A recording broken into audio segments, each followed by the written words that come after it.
Well, welcome everyone. Um, Happy Friday. For those of you who may be listening, because everybody here knows who I am, but all the people listening somewhere there in the future, I am Jan Jeremias, and for over 35 years, I've been involved in some way with the health of people. For the last 20, I've taken my clinical research background and my passion for holistic wellness and combined them together to support people and their pets towards health and longevity. In conjunction with all this sort of wellness, sort of well-being work, one of my greatest joys and passions has been the exploration of creativity and connection to our well-being. And I don't know, it's probably 2 years now, maybe more, Mary Jane, that I joined forces with my dear collaborator and now dearest friend, Mary Jane McQueen. And together we have been on a mission to bring kindness to the world, one creative project, one breath, and one conversation at a time. So thank you, Mary Jane, for being here on this journey with me. And a huge thank you to you all for being here today and for your commitment to our community, for your contribution. And so we appreciate each and every one of you. And Mary Jane, I will pass it back to you. Thanks, Jan. Yeah, it's as always, it's a pleasure to be here in presence with all of you that are joining us both now here live and on the recording. And yes, as Jan mentioned, it has been over 2 years now that we have been doing our workshops together, our self-care workshops together.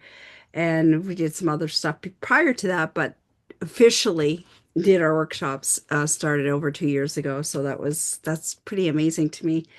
Um, and for the purpose, like Jan was mentioning, for the purpose of the recording, I am Mary J. McQueen, and I am the creative director of my own creative studio, which is MJ McQueen Creative Studio.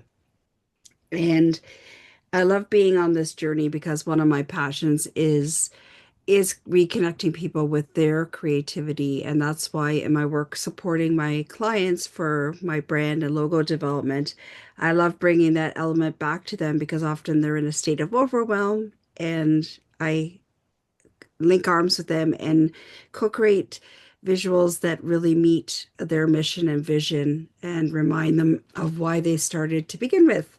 And so that's my greatest passion is to do that. And of course, our passion project together with Jan, who always shines brightly. Um, it's just really an honor and a privilege to be here and supporting this beautiful community that we're co-creating together with all of you. And part of my voice, I'm not sure why it's doing that. However, um, but I just wanted to say thank you so much for being here and looking forward to another great conversation today. So should we begin with our poem? Yes, just let me grab a drink of water. Yes, absolutely.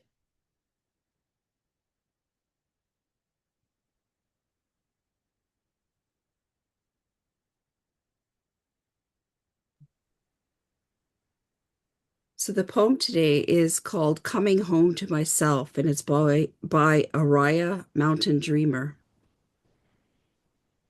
What is this strange reunion, this homecoming to someone I did not know I had left? Bittersweet, it's hard to separate the joy of returning to myself from the sadness of missing the one who is gone. What is lost and what is found are tangled together like legs caught in the bed sheets after a restless night of lovemaking or loneliness. The dream of shared desire was a wisp of smoke, a hope, a mirage. I sought to make substantive a reality I tried to earn, having forgotten there is no bargaining for faith or love. These are by grace or not at all. Something I am, some essence or awareness or presence is watching this woman I am remember herself. Walking on the city street, I catch a glimpse of my reflection in a store window. Long hair, full skirted dress, and sandals.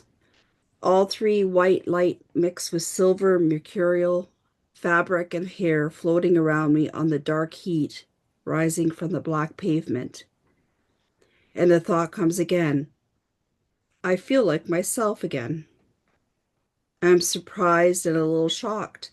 I did not know I had wandered so far from who and what I am, far enough to have forgotten the fragrance of home, the warm cinnamon scent of the place where the animal self surrenders to unguarded joy, the place where the heart feels free to welcome the unfettered passion for moving quickly or being very still. I had wandered so long, I'd stopped missing or even looking for myself, but I longed. Although even that became muted, an underwater echo, blue green and easy to miss. Each day now, a little more of who I am is retrieved from the ocean floor. The pleasure of my own cooking, fresh eggs scrambled with rosemary and mushrooms and sharp cheese, the feel of silk across the back of my neck, a cool caress to tender skin, reawakening the need for touch, the strength in my legs, the joy of taking long strides with nowhere to go, the quiet of the morning as I sit facing east just before the sun appears, and then the moment when the sun crests the horizon, my gaze behind closed eyes flaring crimson and gold. No recrimination for my absence. I am welcomed as the prodigal daughter, longed for, looked for, home at last.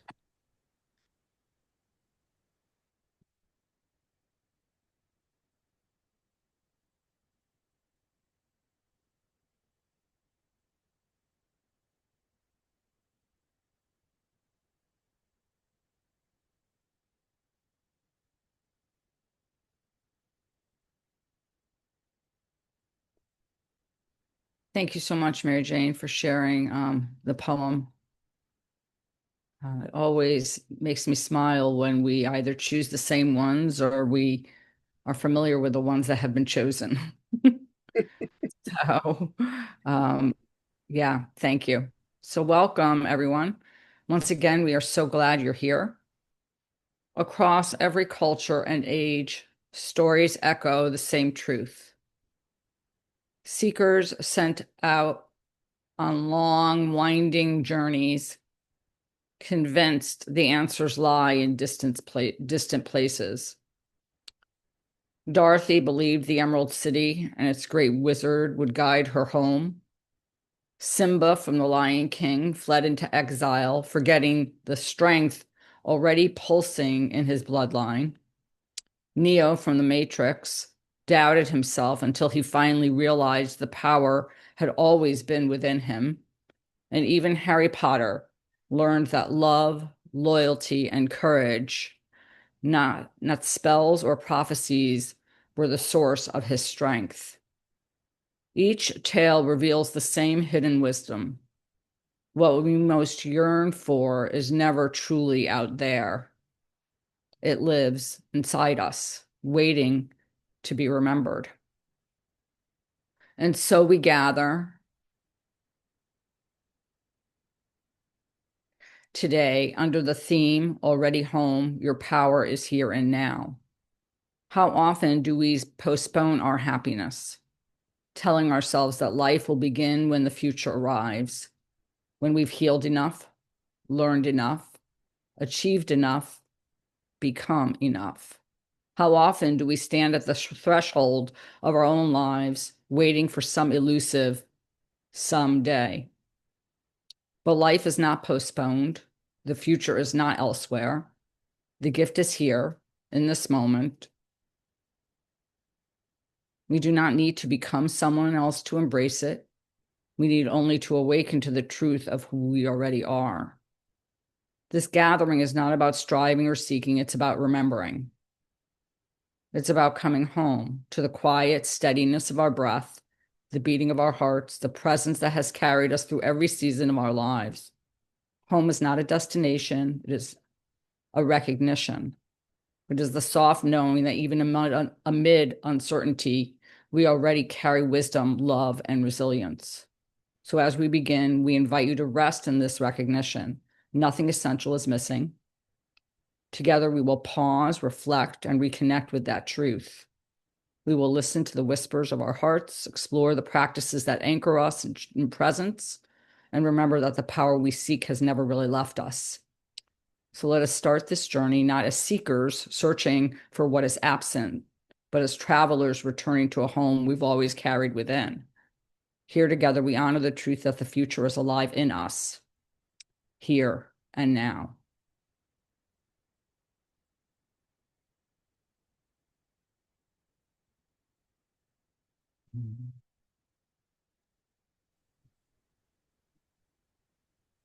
That was beautiful, Jan. Thank you for sharing your pearls of wisdom as always.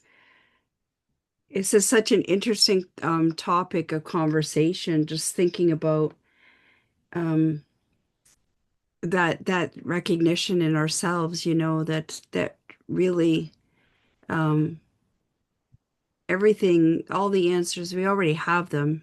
We just need to remember. That's a that's a very good thing to think about because, oftentimes when we're caught up in all of the tangle of everything's that are happening around us, um, it's sometimes difficult to see those things. So it's just an interesting perspective about reconnecting with that personal power, realizing that the answers are all within. It's always interesting to me when things kind of come to you or you've heard things and then years later you understand what they meant or you Yes. understand what they meant on a deeper level. So I remember when I was doing my yoga teacher training, which was over 20 years ago. That's kind of scary, but um, my teacher said yoga is the state of realizing that there's nothing missing. And I remember, okay, like, I'm getting on that bus, like, how do I get there? Yes. Didn't Sometimes we don't realize, need to know. We're not right, driving. right, yeah, but and not, I don't think totally not understand, like understanding what it meant, but not totally understanding what it meant, and not being prepared that that it was a lifelong process. Like, felt like it was some destination I was going to get off at the next stop, you know, and I'd be there. It doesn't necessarily work like that, right? As we all know. Ooh. And that is the constant, like, I think that idea of remembering, because we remember over and over and over again, because I think we go through life and we forget. Like we decide, we get distracted or stuff happens and we forget that. And then these experiences we have are meant to guide us back. I mean, that's really their true purpose, is to guide us back Yes. to that home within. Yeah, absolutely. And it was interesting when we were considering what topic to discuss, have a just discussion this week. We were really focused in on last week's conversation about with Dorothy and the Wizard of Oz, and that really what she was seeking when she was saying there's no place like home, that really home was her. So it was quite, and then it suddenly occurred to us, it's like, oh, I think there's more there. There's more that we can, you know, talk about that conversation about realizing that the power that we have within. Sometimes we forget. It's like we've gone to sleep and we need to wake up from a dream, just like Dorothy, and realize, oh, home is here already. That's right.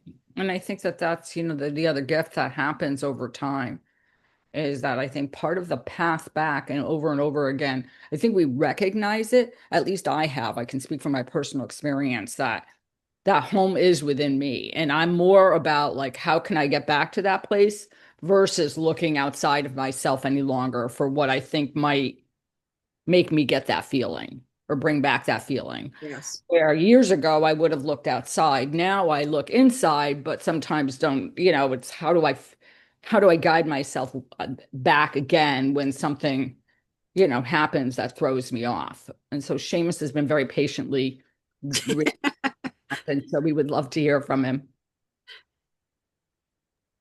Yeah, thanks, Jan. Thanks for the introduction and the beautiful poem as well. Like, yeah, it was just ease with being just me. Like, that's what was coming to mind during the poem, like, and during the discussion, like, but Rita McHale, Rita is someone known to Jan and I, and maybe some other people as well. I'm not sure on the call here, but Rita is a good friend of mine. She's based here in Ireland.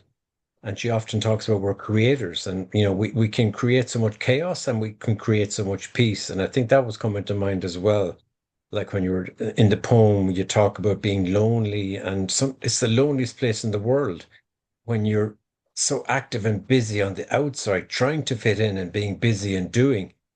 And we have the choice, come back to that lovely word choice as well of creating peace and, creating that channel back to the comfort of experiencing who we truly are outside this external identity. That word identity was coming up for me as well, as it often does, I think, in these conversations around like the superficial identity I take on in different situations versus the true me identity, the deep identity of my true essence, my true self that Jack Cornfield talked about as well, but he described as the observer, like the source observer, the source of me, the essence of me. And I think that's open to us, through the practice of yoga or the practice of breath or, practice of creating that space to actually notice what's going on outside, get curious with, okay, I've told myself I need to be busy. I've told myself creating this chaos in my life is something that I've just got to do. But then through the process of just allowing ourselves to create space to step back from that and to really, I think I saw the comment layers and some of the comments like it's layers and layers and layers of being busy, busy, busy. And then, the work, and again, it becomes effortless. And this is what Breda talked about as well. It's so accessible when we create that space to actually reach into and access the power and the comfort and just the rightness of experiencing. Oh, you mean it's there? And that's all I need to do? It's so deceptively accessible. And yet it's so hard to get there because we're in this conditioned space of doing and acting, being outside ourselves, when all we need to do is to create the space to kind of invite ourselves to just be and honor and be with the essence, the true essence of who we truly are, I guess. And, that's kind of what's coming to mind through the conversation so far, I guess. Thank you, Seamus. Great. And I think it is simple. As in our book, Simply Becoming, where we all, I think, talk about it in some form, Seamus and I and the five other wonderful people who shared their stories, is that we become very preoccupied. Like we're trained to think that we have to look outside of ourselves for whatever, whether you want to label it as something as almost concrete as saying the solution when really we really need to look inside. And whatever form or practice you take, it's really about pause and quiet and that word space. Like, I mean, I think that whatever way you can find to declutter or to kind of simplify, not in like living in a stark environment, but simplify, what you do and get back to your breath and just focus on basically the inside of you, the the quicker you will find your way back. So, Prudence, please. Thank you so much, Mary Jane and Jan, for having us. I love the discussions that are going on. You were mentioning something concerning our life is not postponed, and I really love that part. Sometimes we think, or I'll be happy when I get a new job. I'll be happy when I move to a new city. I mean, we are trying so hard to postpone our happiness, little knowing that it is now, what we are experiencing now is the ultimate joy, is the ultimate happiness that, we should be experiencing. And I think in us postponing our happiness in us postponing living life to its fullness. That is where sometimes some of us, miss out the good. Yeah, and it kind of helped me remember or flashback on one of the practices that I have been having in the past 2 years, having a gratitude, I wouldn't say a gratitude journal, but every single day in my notebook, I have a section where I write at least 3 things that I'm happy for the day. And yeah, 3 things that I feel maybe are the ones, keeping me on my toes. Those I keep them in the prayer section. And that is one way for me to feel that, I am in the present. Yes. Thank you so much. That's what I wanted to share. Thank you, Prudence, because I love like it is about being present. And that's in all aspects. I mean, that's with ourselves and then with others. I was having this conversation with my friend Bill, who some of you on here know, and we were talking about that. Like, how often in a conversation are you not in the conversation? Are you really thinking about something from the past or thinking about something from the future or that's going to like what you're thinking about, like, to your to-do list, like, the list goes on and on. And how easy it is, especially in our daily, in our everyday world these days, where we get pulled out of those conversations, like on your phone pings, and all of a sudden, even if you don't look, there's like a pause or a disruption, and you're like, oh, it's almost like you have to shake your head or like kind of like, you know, okay, clear your thoughts to get back to the person who's sitting in front of you, and we're no different than that, right? Like, I mean, the practice of yoga, I always say, is having a conversation with yourself. I mean, that's really what it is. It's you sit there and there's no one else there. It's a conversation. It's a dialogue that you have with your body and with your whatever, and everything else that you've brought to that practice for that day. So it's a conversation. I love Whatever. I love that, Jan, the idea about conversation, because I can only speak for myself, because when I've been doing yoga, which I've been doing for quite some time, sometimes the conversation isn't always the most pleasant. Just Exactly. Exactly. I can't even tell you what I've said to myself in my practice. It's like, you get very critical, you get angry at yourself, like all the things that you go through, like in everyday life. You sit there and you're like, why can't I do this today? Or like, the comparison stuff, like all of it comes up. hmm And it's then a lesson on how do you talk to yourself? Like, Yes. am I talking to myself with kindness and understanding? Or am I, going down where I'm taking out I'm really being very self-critical and, basically analyzing everything that where it becomes almost so, it becomes very heavy. Yes. So, but it is about being present. I mean, to get back what Prudence said, it's about Yes. being present in every aspect of your life. And I can think of times in my life where I truly wasn't present. I mean, obviously present. Like I was so preoccupied with other things that I truly like joyous occasions, which I really weren't like I wasn't present for because I was somewhere else. Yes. To be able to observe that and be able to be aware of that. Seamus's word, awareness. Yes. Exactly. Austin, please. Hello, good morning, everyone. Thank you, Jan and MJ. This group coming together in presence is always so powerful. So I'm very grateful to be returning in a more present way. Um, as someone already said, ultimate joy is now, and that couldn't be so more relevant to our theme. But my quick share is actually about the poem. When so I wrote down, wandered for so long, I stopped looking for myself. And immediately I started kind of like Jen was talking about, the layers of over time it becomes a new meaning, which is actually what I've been posting a lot about, meaning in general.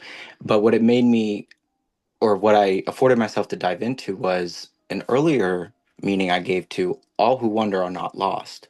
And I kind of put that in context with wandering for so long, I stopped looking for myself. This returning home, this, it's not something outside of us.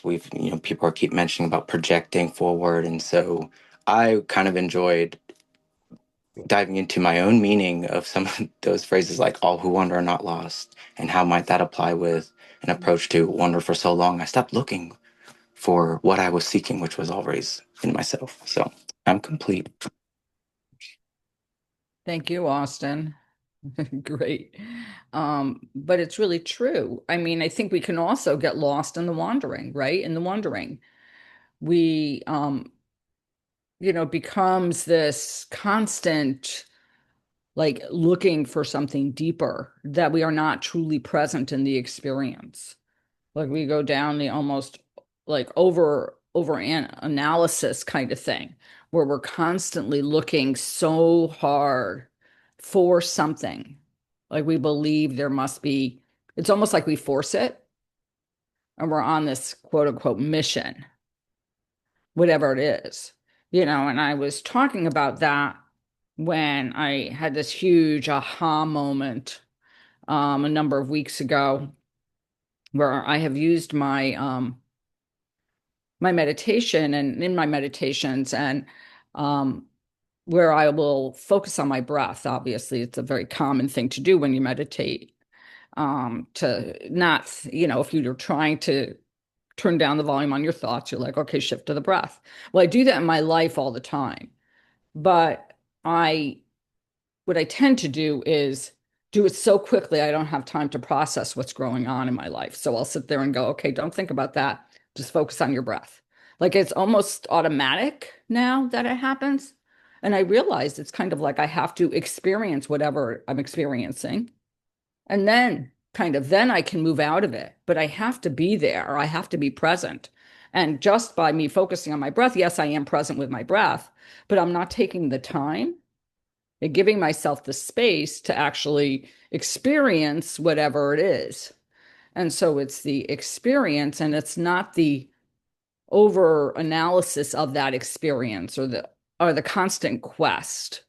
Almost makes me think of other stories that we read about, where someone, was on this constant mission of exploration, some sort of, who knows.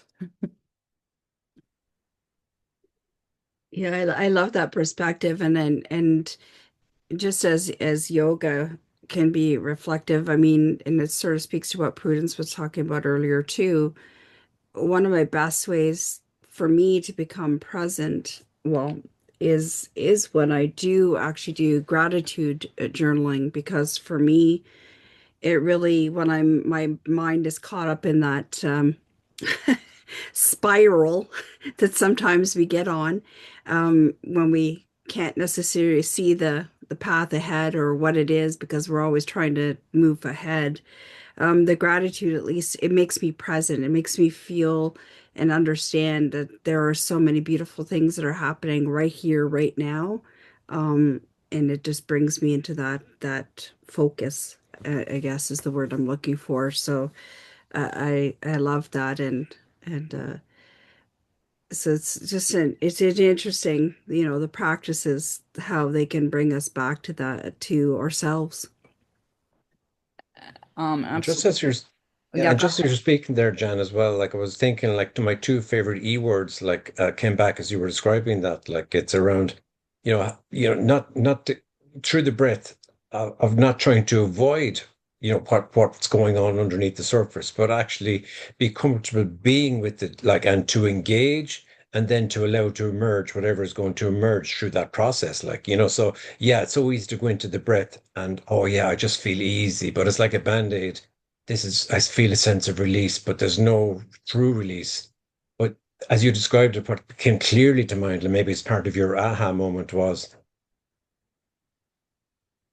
I am going to engage and allow whatever this discomfort or whatever the experience or whatever I'm feeling, I'm just going to be with that and be happy to be with that and just allow and experience how that feels. And then, like clouds passing in the sky, like it's an old, like a very common metaphor, but it's very apt, I think, to this, that when you engage and just be with and experience the comfort of that, it's okay. Solutions emerge like out of that, like the clouds passing, the sun will shine again through that very natural process, I suppose. So yeah, thanks again for the reminder, Jan, of that, because I think it's so powerful, but again, so deceptively kind of almost too easy, but it takes discipline to kind of engage with something and be comfortable engaging with something that maybe causes discomfort or you feel will cause discomfort and you've got to avoid it maybe through breath or something else. Thank you, Seamus. Yeah, I mean, I think it was a huge aha moment because I don't think I even realized I was doing it, or maybe I did, but it didn't sort of like totally register almost like the effects that would have, that basically I was doing like, of avoidance. And we all know that which we ignore basically, that's what persists because we haven't really truly addressed whatever's going on. If it's the uncomfortableness or discomfort, I mean, we don't like being there, but the only way to get it to go or to leave is to actually sit with it.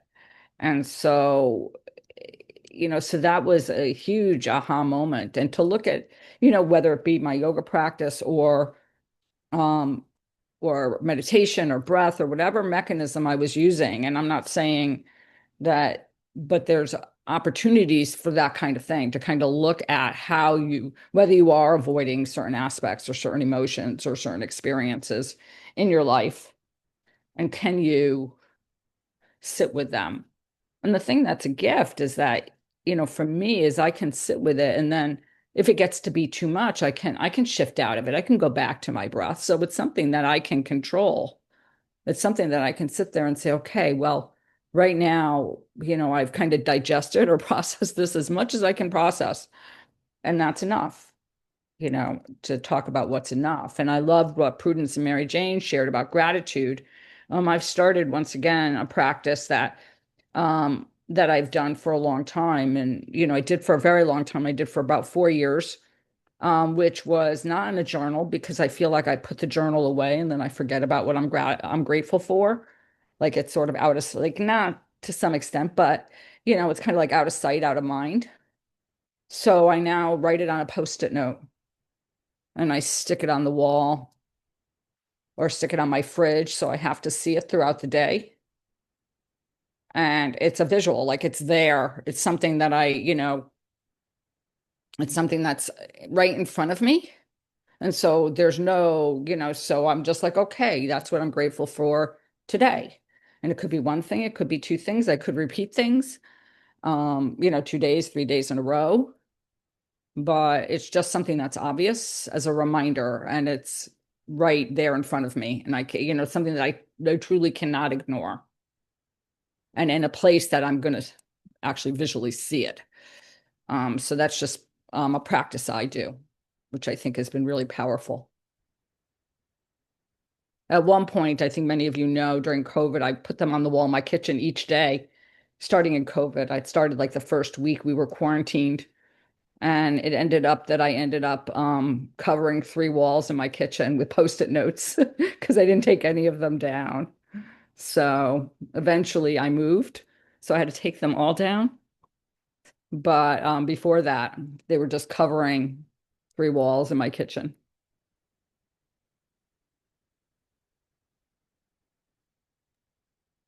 What a great visual reminder, though. It's of having the post-it notes there. Yeah, if something really jumps out at me during the day, or if I'm going through a particular situation that might be a bit challenging, or whatever the case may be, sometimes I'll take, one of my phrases for my gratitude, and it just post it up sometimes too, just to remind me throughout the day as I'm going through that. But yeah, that's a really it's a really cool thing. But yes, I just have visions of your walls being covered in post-it notes. It reminds me of the movie. I can't remember what is it. It's the one with I can't remember. It's the one with Jim Carrey, and going through a crisis, and he gets all the prayers from people coming as post-it notes. As post-it notes. I actually originally did it in the shape of a heart, Oh, but it got to be too large. Like I couldn't get up high enough to complete the heart. So, so I just started like expanding it out a little bit. Then I moved to a few different walls. So, yeah. I have But visions of you stretching on a top of a step ladder trying to like reach the top, Jen. exactly, exactly. You know me so well. But yeah, it was a great practice. And to go back to that again, that depending on I mean, I've recorded gratitudes, like, record them on your phone and play them back in your own voice. Is another Yes. is another really powerful thing to do, to hear yourself saying it versus just writing it down. Yeah, I think that's kind of what Austin was doing with a lot of with the posts and things that he was doing, because it was like he was sort of sharing his thoughts as things. So yeah, it was introspection. Yes, that's the word, Austin. Thank you. But yeah, yeah, which were quite fascinating because to listen to, because it's like you realize, oh, I'm not alone in the way my thoughts sort of like randomly process. So that's always a good thing. The realization that we're not alone. Yes. Well, that's why these conversations are so powerful, I think. Yes. We give each other ideas, and we also realize that, we're not the only one in life who, you know, goes down a path of like constant quest or constant seeking or spending too much time or not spending enough time, with something. Hmm. We're all human beings. Yes. Yeah, well, that's a good reminder too, because somebody was mentioning that earlier about it's like I think it was Rosemary, but I'm not sure. I'd have to scroll through the chat, but just about being human beings and not human doings, because that's we're always striving and on a quest for something, whatever. So it's just like we're always doing, doing, doing, and really coming home really means about being, just being still, Hmm. listening to your heart. Yeah, and that whole, being versus doing, human doing was that, my beginning attitude of like, that thinking that it was going to be a a one-stop shop, like I'd sit there and I'd realize that I was enough for home, and then that feeling would never leave kind of attitude, when I first began the journey. And then you realize that I think it was Jason wrote in the chat, it is a constant learning and relearning, right? Hmm. Boy, is it ever. Yep. And then and then we surround ourselves with beautiful people who, when we don't, when we can't see it ourselves, who remind us. Absolutely, because we know that things are going to come to challenge us on the path. We know things are going to change, and Darlene's latest favorite word, a pivot. So we've been all been experiencing that in on various levels for a while. So it's just keep moving forward and surrounding ourselves by beautiful people that see us for the people that we are, and can sometimes remind us of our potential and the things that we need to see in ourselves that we might have forgotten or um, have chosen to ignore. So it's a beautiful thing. Yes. And I Darlene wrote something that is really true, that being still or having no outside sound or stimulation is very hard for some people. And through the years, I've come across many people. I mean, how many people I speak to who say, "Oh, I can't practice yoga. I can't be still for that long, or it's not fast enough." And I'm not saying that it's for everybody. Like, that's not what I'm saying. But I think people do have a very hard time. because we're so overstimulated all the time that I think people have a very hard time with quiet and with no sound and just, space, whether it be a pause in a conversation or just an opportunity to sit there. And that's why I never play music in my classes, because I don't really think that I want people to listen within and not listen without on the outside. Yeah, and solitude is very scary for many people. There are many people out there who um, can't be alone. And so Al has had his hand raised. Please, Al. Hi, yeah, this week's topic is very interesting because it's home, coming home, and like the Spider-Man, one of the movies, Homecoming, starring Tom Holland, in 2017. So it's sometimes like home is something that we always treasure when we go home. Then we have this is like the acronym, History of Memorable Experiences. That's the acronym for home. So when we think of the memories that we have, so we have another acronym calling enriching our happiness as for H, and the openness. When we're at home, we're always open. Our family members, our spouses, our kids, whoever is staying at home. And the M is also back to our memories, when we're enjoying our childhood memories with our siblings, with our parents, and the E sense of emotions. So there's so much emotions happening.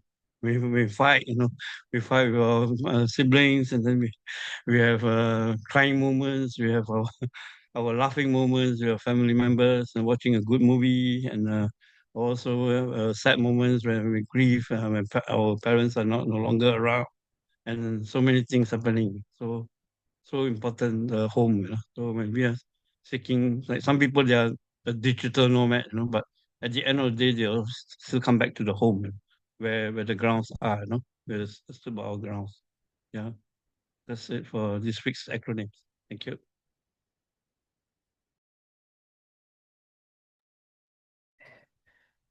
Thank you, Al. As always, please share it in the chat. Um, but it's true. I mean, when you think about what is home, it is all we've talked about. It's, experiencing all that it's being present with all that is. And that in that state, if I think about that original, thing that I was told all those years ago, was basically yoga was the recognition of completeness or wholeness, whatever, so it's everything. So it's experience versus not experience.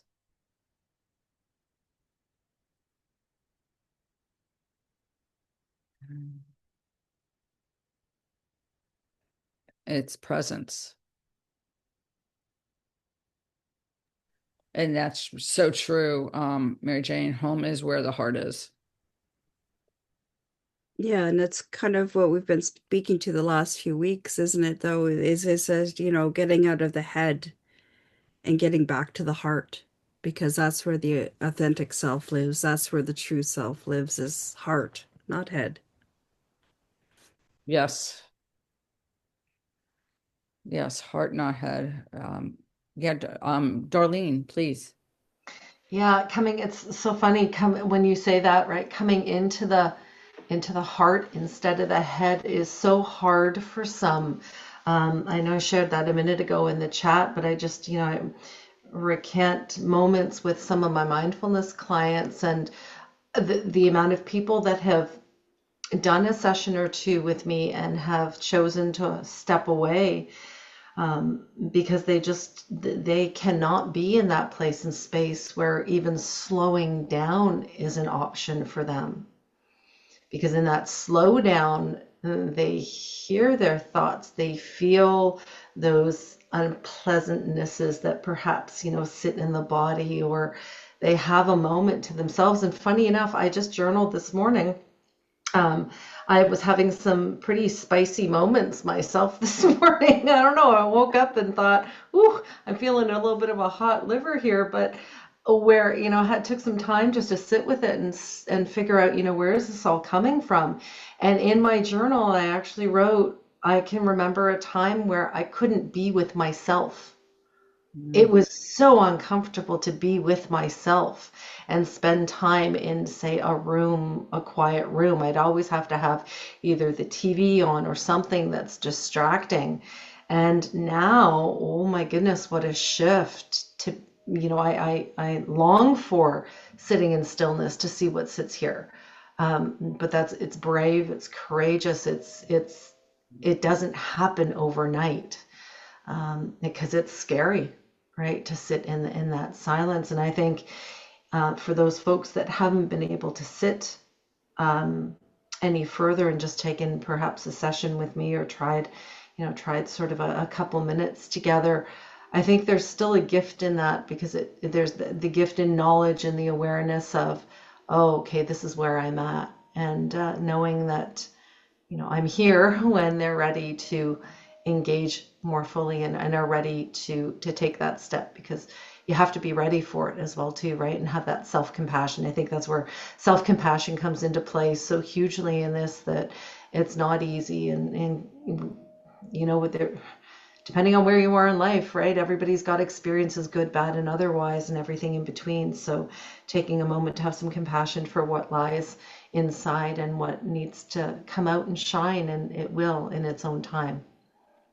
And just being kind to that and taking it just one breath, one moment, one pause, one step at a time, right?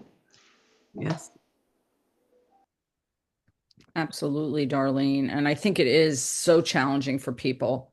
I mean, anybody who's taken yoga, there's obviously many different styles. And one of the things is restorative yoga, which is very little movement. And you basically stay in a pose.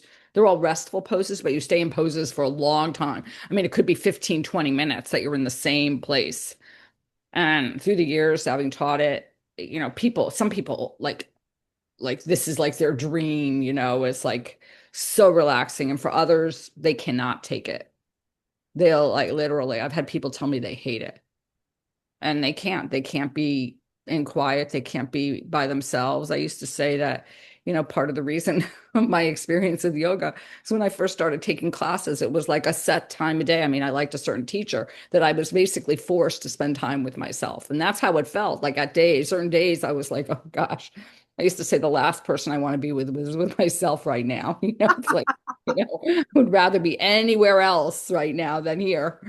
But it's like, unless you walk out of class, or even even in the practice itself, I mean, if you're practicing for an hour and a half, there are going to be points that you're confronted with stuff that you really don't want to see. And unless you walk out of the room, and which there are people who leave and go to the bathroom or whatever, because they, whatever reason. But unless you walk out, basically you're committed to being there. And and that's in a way a gift. I mean, it teaches you a lot about what your tendencies are, and, how uncomfortable, like whether you can be comfortable with being uncomfortable. Yes. It's so true. I love that, Jan. It's like the last person I want to be with. At times, that's true. That's usually when my my head is in a spiral going round and round and round. It's like, okay, just breathe for a moment, as Darlene was saying, just breathe. Well, that's why I'm Take Mary a Jo. moment. I just want to make you laugh. Just that's when I clean. Oh, Mary Jane, that when I get upset or I'm angry or I'm like anxious, Vacuums. I clean, I vacuum. So I said, so that's when I vacuum when I can't spend time with myself. It's like, okay. I mean, I do other things, but like, get outside, take the dog for a walk, things like that, which gives me a little space. And then, that pause, and then you like come back. But yeah. I love Seamus. Chocolate is my refuge. Yep. I can relate to that one too. And we all have our moments for specific moments, the things that we do. But it does always make me smile when Jan says she's been vacuuming or cleaning. I'm like, I have to find her in that state when she comes to visit, and then she can help me do mine then. Absolutely. I think we always say it's genetic because my brothers both clean. And so I always think that it's something that's like, it probably is somehow like, our upbringing, our environment, and everything, but we all do it. My sister-in-law cooks. So I always say they have a really balanced kind of there because my sister-in-law cooks and my brother cleans.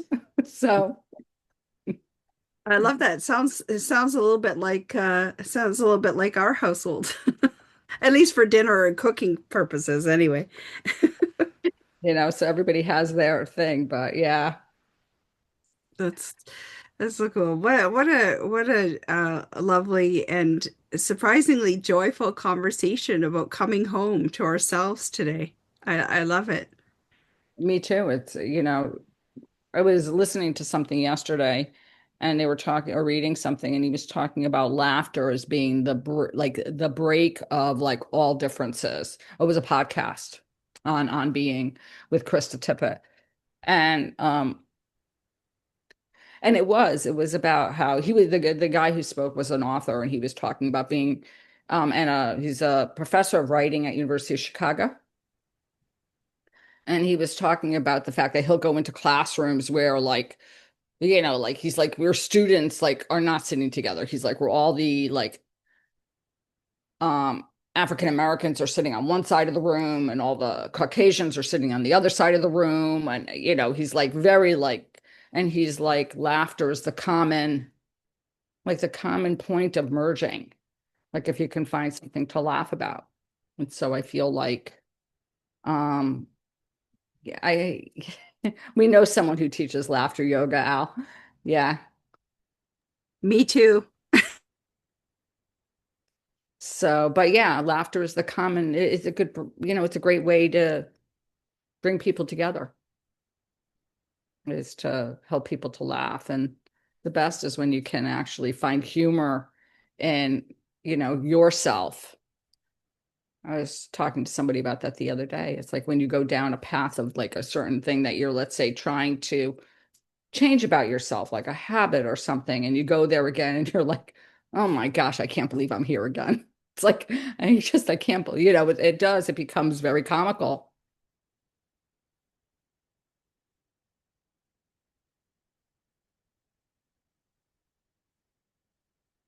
I don't know if anybody else um, has had that experience. Yeah, absolutely. Like I was saying in the chat, I'm always laughing at my own idiosyncrasies, my own silliness as I kind of when I look back and I'm going, really? Why? But yeah, I think it's very important and yeah, it's and laughter yoga, as though it feels strange at first, it's actually um, it releases so much tension and makes you feel really happy and glad at the end. So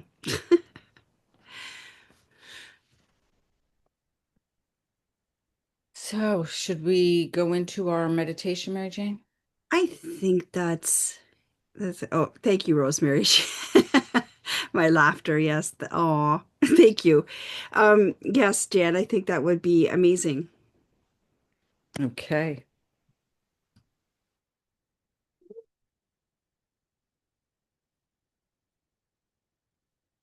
Oh, sorry, just have to like give a heart to Rosemary's comment just because it's true.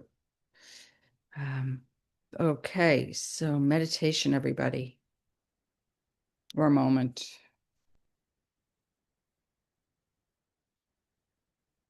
So as we come to the close of our gathering, allow yourself to just settle fully into this moment.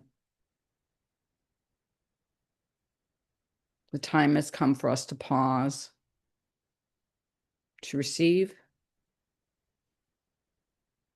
and to remember.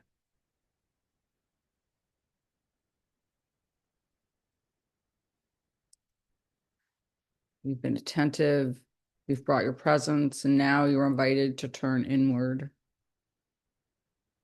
to meet the part of you that has always been whole, luminous, and alive. Close your eyes gently. Feel free to let your body relax and soften. Feel the weight of yourself. Your feet as they touch the floor, your legs, your back, grounded and supported, held. Let your hands rest comfortably, your shoulders release, and let your breath find its natural rhythm. Notice the quiet that already exists within you, beneath the noise of the mind and the busyness of the world. There is stillness here, a space that has always been ready to welcome you. In your mind's eye, feel yourself stepping into the heart of the center of your own being.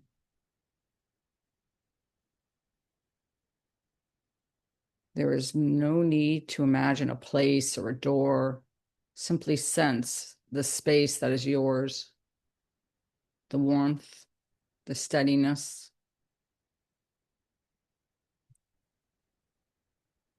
It may feel familiar even if you have not felt it in a very long time. Here you are greeted by the essence of yourself, patient, wise, and whole. This presence has been waiting quietly through every moment, through every choice, through every joy, through every loss, has been here all along. Allow yourself to rest in the awareness that you are home. Feel this truth settle into your body.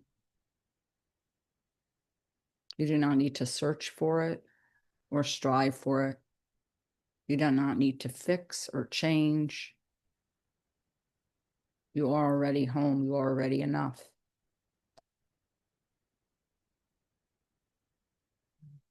Let this presence expand. Imagine it moving from the center all the way out through your chest, filling your body with warmth, letting that flow down the length of your arms, your legs, your whole body. Sensing it moving outward around you, holding you. Every breath reminds you, I am here, I am home, and I am whole. If thoughts arise, let them drift like clouds across the sky. Let the knowledge that you are complete, capable, and enough settle into every cell. This is your inner home, your sanctuary, your source of strength, love, clarity.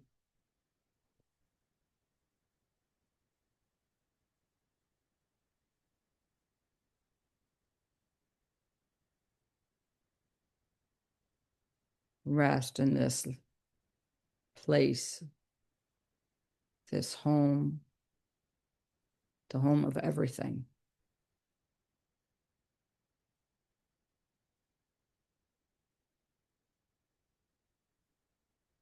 When you are ready, feel free to bring your awareness back to the room.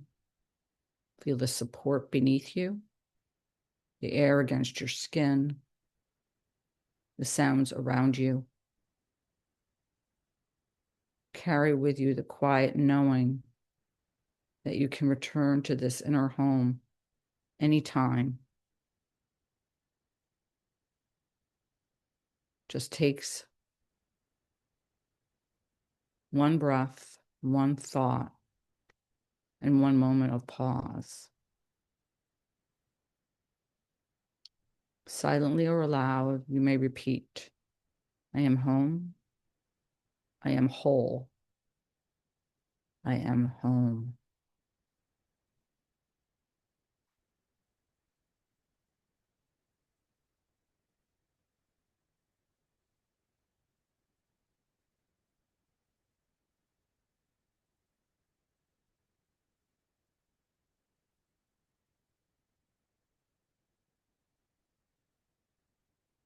Thank you all for joining us today.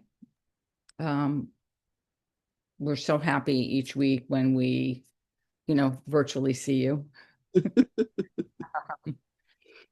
We appreciate each and every one of you and your shares, or even if you just decide to listen, the energy you bring. Take a moment to connect with us during the week. We'd love to have a conversation. Take a look at the posts, and if you feel so inclined, please comment and like. That's always appreciated if you have the time and you feel called. Also, these recordings live on our YouTube channel, so feel free to listen, like, share if that also feels or resonates with you. Our next online workshop is October 25th for Spirit-Born Imaginings, and we will be online for our retreat. And that day online is actually the week before, October 18th. And we'll be joining forces with the wonderful Darlene, and so the three of us will be together.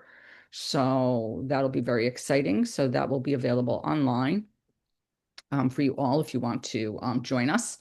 And wishing you the best week. Have a great weekend. And on another note, our book, the book I co-authored with Seamus and the wonderful 5 other people, is now available as like a real book and not an electronic version.